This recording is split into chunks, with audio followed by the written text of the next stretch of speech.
that sent Nnamdi Kanu to prison. That tells you where the judges and their loyalty. But I've not seen the judgment. I want to preempt what he said, but I've also always stated that some of these cases will fall apart while you are no longer paying attention.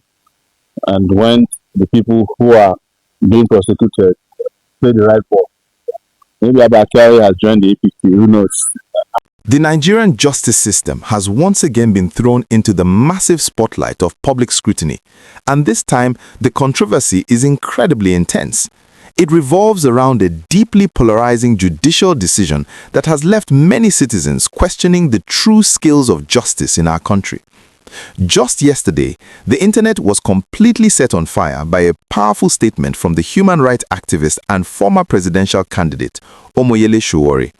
He took to his platform to loudly declare that the very same judge who recently handed down a life imprisonment sentence to the leader of the indigenous people of Biafra, Nnamdi Kanu, has just discharged and acquitted the highly controversial and suspended Deputy Commissioner of Police, Abba Kyari. This revelation has sparked a massive national debate about perceived double standards, judicial bias, and the exact direction our legal system is heading. To fully understand why this statement is causing such a massive earthquake across the nation, we need to take a very close look at the two distinct cases and the single judge at the absolute center of it all.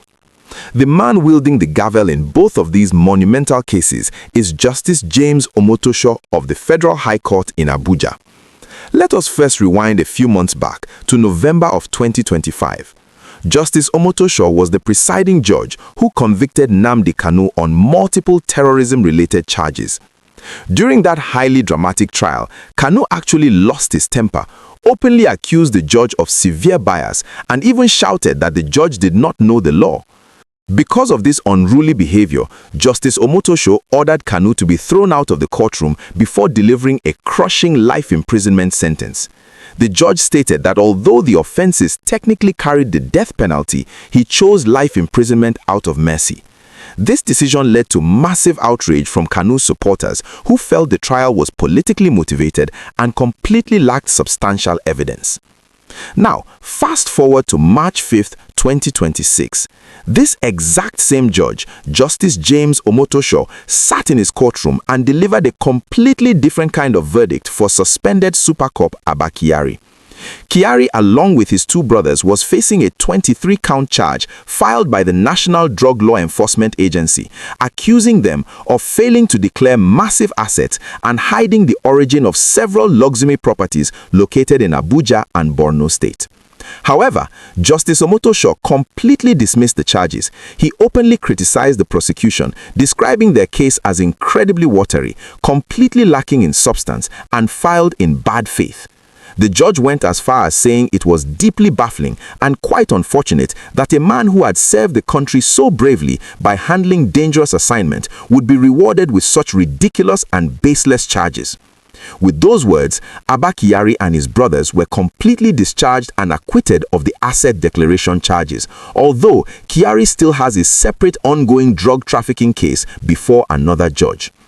It is precisely this massive contrast in judicial tone and outcome that prompted Omoyele Sowore to draw the sharp comparison that is currently dominating the internet. Showore's statement highlights a growing frustration among many Nigerians who feel that the justice system is incredibly harsh on political agitators and activists, yet somehow extremely lenient and understanding when dealing with individuals who have deep connections within the political or security establishment.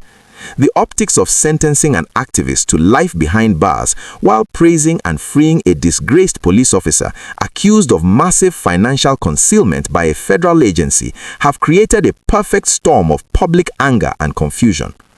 If you are finding this breakdown of our justice system informative and you appreciate a platform that brings you the raw, verified facts without sugarcoating anything, please take a quick second right now to smash that like button.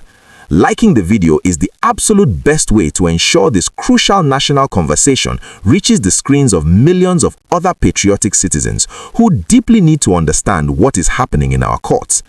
Also, please make sure you hit that subscribe button right now and quickly turn on your notification bell.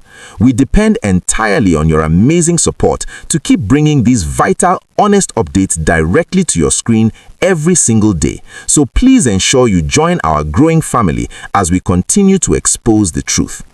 This situation naturally brings us to a related and equally pressing conversation about the broader implications of these high-profile judgments on the confidence of the ordinary Nigerian citizen. When the National Drug Law Enforcement Agency, a heavily funded federal body, brings a 23-count charge against a high-profile suspect, the public naturally expects a watertight case.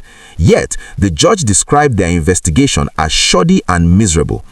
Does this mean our prosecutorial agencies are simply incompetent, or is there a deeper, more systemic issue of deliberate sabotage when certain powerful figures are on trial?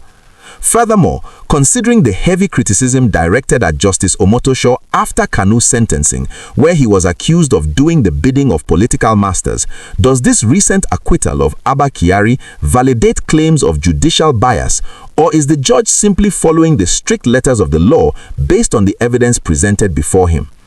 Many legal experts are currently arguing that a judge can only work with the evidence provided by the prosecution, meaning if the NDLEA failed to do their homework, the judge had absolutely no choice but to set Kyari free.